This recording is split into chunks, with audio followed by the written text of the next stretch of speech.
خودکن مظہر بگاہس ژھاران شبیر زینب لایان بڑی ناد باین گمژ اسیر زینب. غم شبیر میں نوحہ خانی کی تاریخ 1400 برس پرانی ہے، جس کا آغاز واقعہ کربلا کے بعد شروع ہوا تھا. برصغیر میں 19ویں صدی کی ابتدا میں اردو زبان میں نوحہ خانی کا آغاز ہوا، جو آج تک جاری و ساری ہے.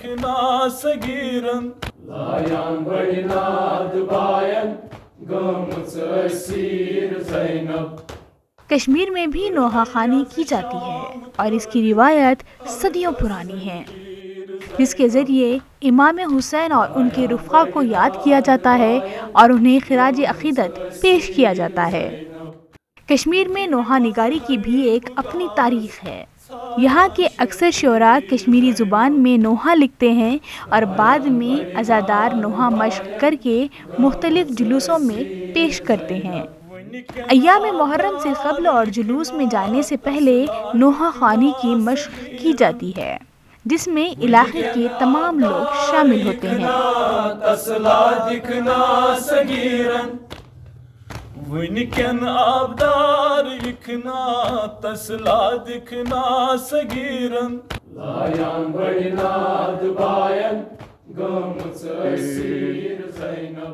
میں نوحہ بچپن سے ہی پڑھتا آ رہا ہوں، یہاں تک کہ مجھے یاد بھی نہیں کہ میں نے پہلا نوحہ کب سنا ہے، کیونکہ اس کا ریزن یہ ہے کہ میرے فادر نوحہ لکھتے تھے تو میں بہت چھوٹا تھا. جہاں سے مجھے یاد ہے میں وہاں سے بات کروں، کیونکہ اس سے پہلے کا تو اندازہ بھی نہیں کر سکتا کہ کب سے میں نے نوحہ سنا ہوگا.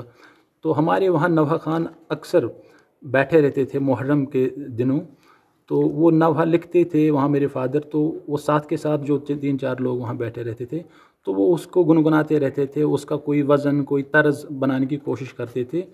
تو یہ سلسلہ مجھے یاد ہے کہ جہاں سے میں نے ہوش سنبھالنا شروع کیا، جہاں سے تھوڑا سا میرے کو کچھ چیزیں سمجھ آنے لگی، وہاں سے یہ سلسلہ چلتا آ رہا ہے کہ نوحہ سننے کا اور پھر انہیں نوحوں کو اپنے ساتھ گنگنانا، یا کہیں 2-4 دوستوں کے ساتھ بیٹھ کے ان نوحوں کو گنگنانا، یہ سلسلہ وہاں سے شروع ہوا. اس مشق میں ایک نوحہ خواہ نوحہ پڑھتے ہیں، اس کے بعد اس مصرع اور شعر کو دیگر تمام عزادار دہراتے ہیں تاکہ اس کا وزن برقرار رہ سکے.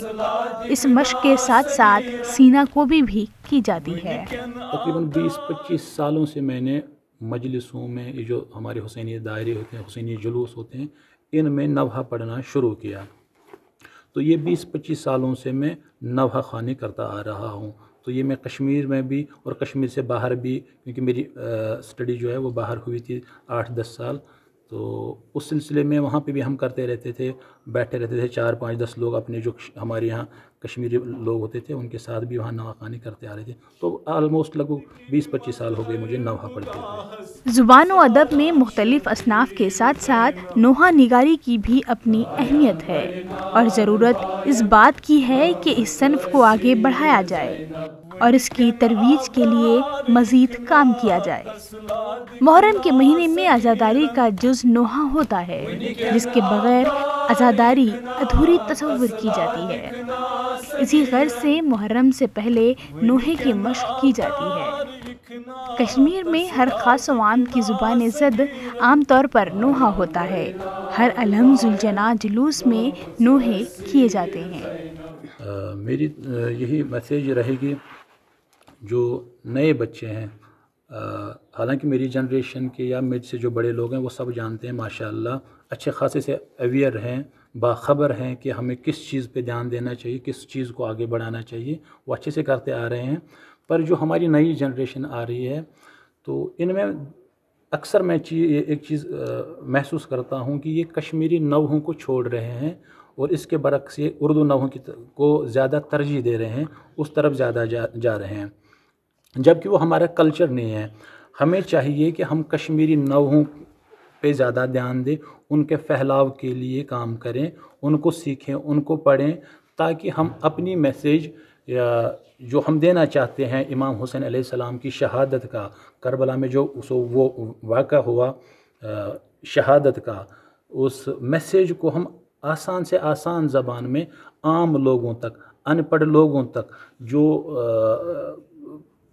صرف کشمیری ہی سمجھتے ہیں، ان تک بالکل آسان سی زبان میں کلام میں حسینی یا حسینی میسیج ہم پہنچائیں۔ یوں تو نوحوں کی روایت کافی پرانی مانی جاتی ہے، لیکن واقعہ کربلا کے بعد جس نے پہلا نوحہ کہا تھا وہ امام حسین علیہ السلام کی بہن حضرت زینب نے کہا تھا، اور اس کے بعد جیسے جیسے حسینیت عام ہوتی گئی، کہیں تواریخ دانوں اور نوحہ خانوں نے نوحہ لکھنے اور پڑھنے شروع کیے، اور آج کل کے زمانے میں بھی جو یہاں کے دائر حسینی ہوتے ہیں ان میں نوحے پڑھے جاتے ہیں اور امام عالی مقام اور ان کے رفقا کی یاد تازہ کی جاتی ہے۔